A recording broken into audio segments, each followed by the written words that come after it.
Running back stash, I love Kenneth Gainwell. A very intriguing option. Week 1 against the Falcons, 9 carries, 37 yards, 2 receptions, 1 TD. Also had a TD called back. The bigger takeaway was Boston Scott saw exactly 0 touches. It seemed to be a Scott and Sanders backfield entering the year, and now we got Gainwell playing nearly all the snaps. I'd say a nice 6 to 8% worth your fab. If you have Miles Sanders, you want to handcuff it, maybe you go a little bit more. But he's clearly ran with some power. I loved what I just saw from the kid. A lot of people compared him to Antonio Gibson coming out this season for his versatility. And it was just nice to know the rookie is going to be involved on a weekly basis after that didn't seem to be the case entering the season. Really big fan of Kenneth Gainwell, what he could do for your running back spot from like a usability, like a handcuff with benefits type of perspective.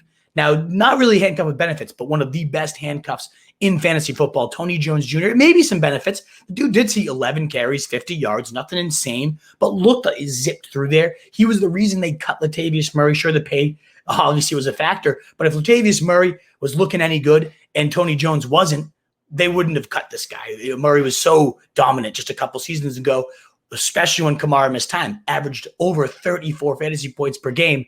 And that's why you own Tony Jones Jr. If something struck Alvin Kamara, Tony Jones would be an RB1 every single week. He showed the chops to get it done when he got called upon. And so if he ended up stepping into a 20, 25 touch role because Kamara was missing times, I mean, there's nobody behind him. Ty Montgomery, give me a break. So I really like Tony Jones.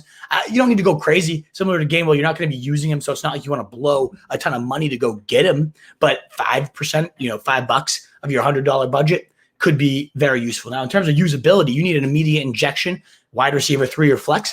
Shepard's above either of the 2 guys I just listed if you need a wide receiver, and certainly if you need one that you can plug right in. Led the team in targets with 9, receptions with 7, yards 113, plus adds a score. That's kind of what's always been lacking in his game. It looked horrible, and that's why not him, the entire Giants offense, rather. Shepard was the only bright spot this entire game.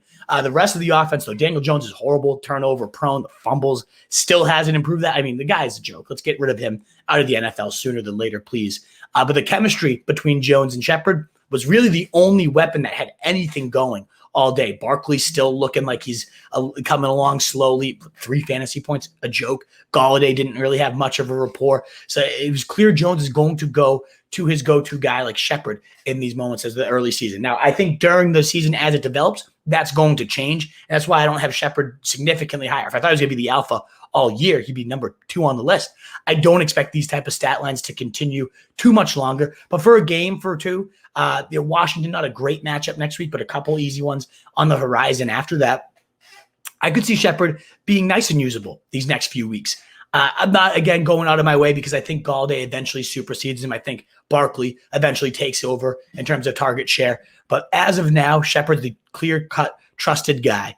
So if you need a usable wide receiver 3, throw a nice solid 7% fab out there to go get him. Now, 2 guys I'm very intrigued by, especially the second name here.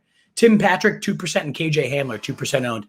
Definitely, I don't think you have to break the bank to go get either because they're lower priorities on terms of the radar. Specifically Hamler, I saw ranked at 37 or something on Fantasy Pros list.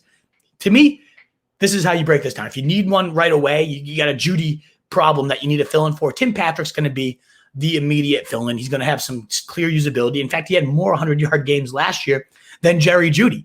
He was very consistent, and that was with Sutton off the field, but now another alpha leaves.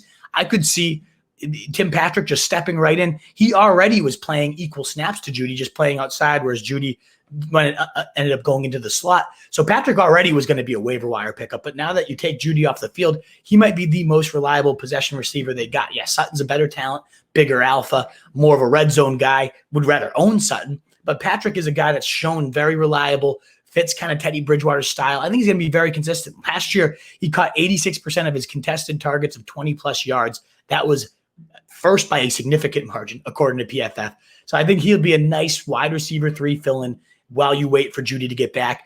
Love it. Love the play.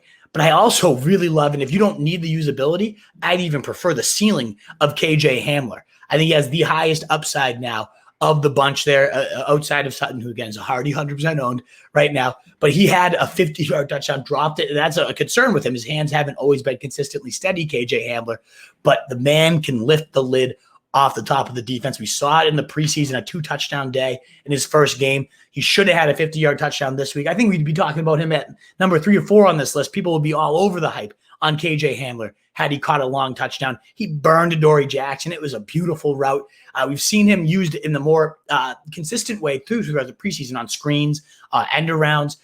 You caught like a 2-yard touchdown. The guy can just do it all.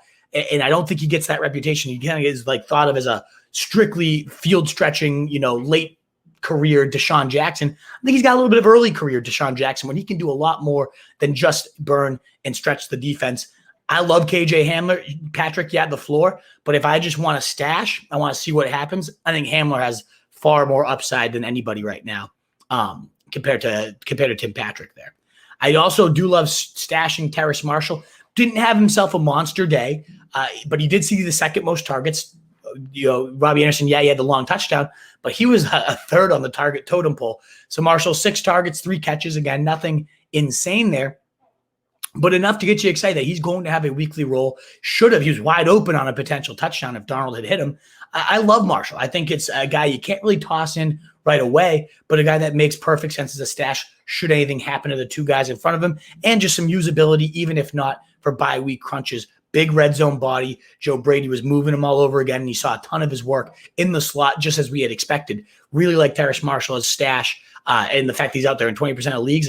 I was drafting him everywhere. Still would want to go out and get him if I could at this point. What is up, you fantasy wolf? Thanks so much for tuning in. If you haven't already, share your thoughts in the comments. Check out some more videos and join the newest Wolfpack by subscribing below.